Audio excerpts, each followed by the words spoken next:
अक्सर लोगों को जब भी नेक पेन होता है तो वो ये मन ही मन सोचते हैं कि मुझे सर्वाइकल हो रहा है, या फिर और लोग से पूछते हैं और लोग भी यही उन लोग को बताते हैं कि आपको सर्वाइकल हो सकता है। तो अक्सर ये कंफ्यूजन रहता है हर पेशेंट के मन में, या जो पेशेंट बनने वाला होता है यानी कि जो भी आम इंसान है वो सोचता है कि हमको नेक पेन हो रहा है इसका मतलब मुझे सर्वाइकल है, जबकि ऐसा नहीं होता है। नेक पेन बहुत कारणों से हो सकता है, उनमें से एक कारण है सर्वाइकल। सर्वाइकल तब बोलते हैं जब हमारी ये जो रीढ़ की हड्डी है,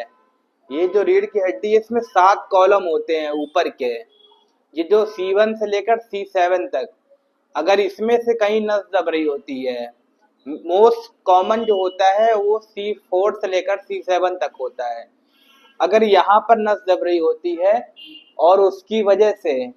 अगर आपके हाथों में झंझनाहट, उंगलियों तक झंझनाहट आ रही है, हाथों में नंबनेस है, और आपके यहाँ मसल्स में पेन हो रहा है, इधर शोल्डर में पेन हो रहा है, तब हम कहते हैं उसको सर्वाइकल रेडिकुलोपैथी। उस कंडीशन को सर्वाइकल बोला जाता है, ना कि हर एक जो भी नेक पेन हो रहा है उसको सर्वाइकल सर्वाइकल कह करके लोग डरते रहते हैं कि मुझे सर्वाइकल हो गया, मुझे सर्वाइकल हो गया है, अब तो बहुत दिनों दवाई खानी पड़ेगी और पता नहीं ठीक होगा कि नहीं ठीक होगा, कब तक ठीक होगा। तो ये बहुत सारे कंफ्यूजन बाद में आने लगते हैं, इसलिए कोशिश करनी चाहिए कि आपको जल्द से जल्द फिजियोथेरेपिस्ट से मिलना चाहिए, जो कि आपका एक्सरे कराएगा। एक्सरे कराने से पता चलेगा कि ये नस जो है ये दब रही है या नहीं दब रही है। अगर नस नहीं दब रही है और आपका मेन पॉस्चर देख लेगा वो, अगर पॉस्चर असेसमेंट करने के बाद में पता चल गया कि ये पॉस्चर की वजह से हो रहा है, तो जब आपका पॉस्चर फॉरवर्ड हेड हो गया है,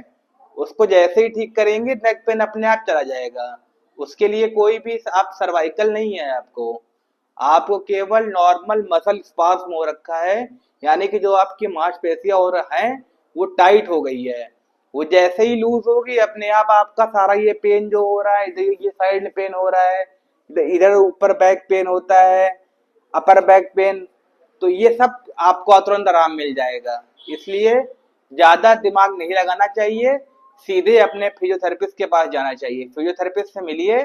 वो आपका प्रॉपर पोस्चर असेसमेंट करने के बाद और आपका प्रॉपर एक्सरे डायग्नोस करने के बाद बता देंगे सर्वाइकल रेडिकुलोपैथी है या फिर नॉर्मल नेक पेन हो रहा है। नॉर्मल नेक पेन कभी कभी लगातार झुक के बैठने से, बहुत और कारणों से भी हो सकता है, तो इससे कोई घबराने की बात नहीं है कि हमेशा हमको सर्वाइकल हो रखा है, अब पता नहीं क्या क्या होगा। ठीक है,